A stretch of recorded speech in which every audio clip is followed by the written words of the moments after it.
নমস্কাৰ ৰাইজ, আশা কৰোঁ সকলোৱে ভালে কুশলে আছে আৰু অন্য এটা ভিডিঅ'লৈ আপোনালোকক স্বাগতম জনাইছোঁ। আৰু 4-6টা মানতে শুই উঠি মই ফ্ৰেছ হৈ ব্ৰাছ কৰি চাহ পানী খাই পেলাই বহিবলৈ আৰম্ভ কৰিছোঁ।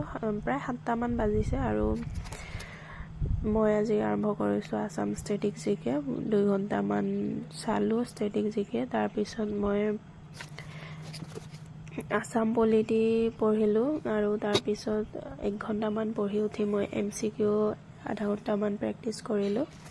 তাৰপিছত মই গা পা ধুই উঠি কৰি আমাৰ ওচৰতে সাপ্তাহিক বজাৰ হয়, যিহেতু শনিবাৰ আজি, সেইকাৰণে বজাৰত গ'লোঁ বিহুৰ বজাৰ কৰিবলৈ। 2-এটা বিহু আনিলোঁ। আৰু আপোনালোকৰ বিহুৰ প্ৰস্তুতি কেনেকুৱা চলিছে জনাবচোন। বিহু আহিলে বেছি দিন নাই আৰু মই যোৱাকালি ভিডিঅ'টোত আপোনালোকক কৈছিলোঁ যে মোৰ গা খুব বেছি বেয়া, গল বিষাই আছে আৰু ইমান বেছি চৰ্দি লাগিছে, মানে মই উশাহ নাপাওঁ মাতটোত, হয়তো আপোনালোকে বুজি পাইছে, ভাগা হৈ আছে।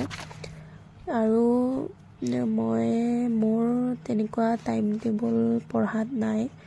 মই ৰাতিপুৱা সোনকালে উঠি পঢ়িবলৈ আৰম্ভ কৰোঁ আৰু যদি মই ক'তো যাব লগা তেনেকৈ নাথাকে তেতিয়াহ'লে মই দিনত 4 ঘণ্টা বা 6 ঘণ্টা পঢ়িবলৈ চেষ্টা কৰোঁ। আৰু তেনেকুৱা টাইম টেবুল থাকিব লাগিব বুলি মই নাভাবোঁ। যেনেকৈ আপোনালোকে সুবিধা হয় মিলাই পেলাই পঢ়িব পাৰে।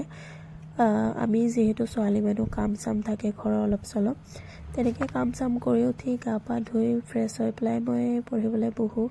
আৰু যদি ক'ৰবাত যাব লগা হয় তেনেকৈ 3 ঘণ্টা বা 2 ঘণ্টা পঢ়া হয়। আৰু এনেকৈ যদি আপোনালোকে প্ৰিপাৰেশ্যন কৰি থাকে তেতিয়াহ'লে মই ভাবোঁ যে আপোনালোকে সফল হ'ব।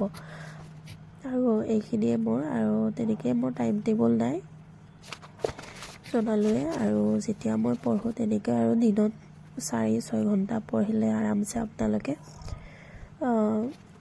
ছাকচেছ হ'ব বুলি মই ভাবোঁ। আৰু ৰাতি মই 3 ঘণ্টা বা 4 ঘণ্টা পঢ়োঁ। তেনেকৈ মোৰ টাইম টেবুল নাই আৰু এইখিনিয়ে।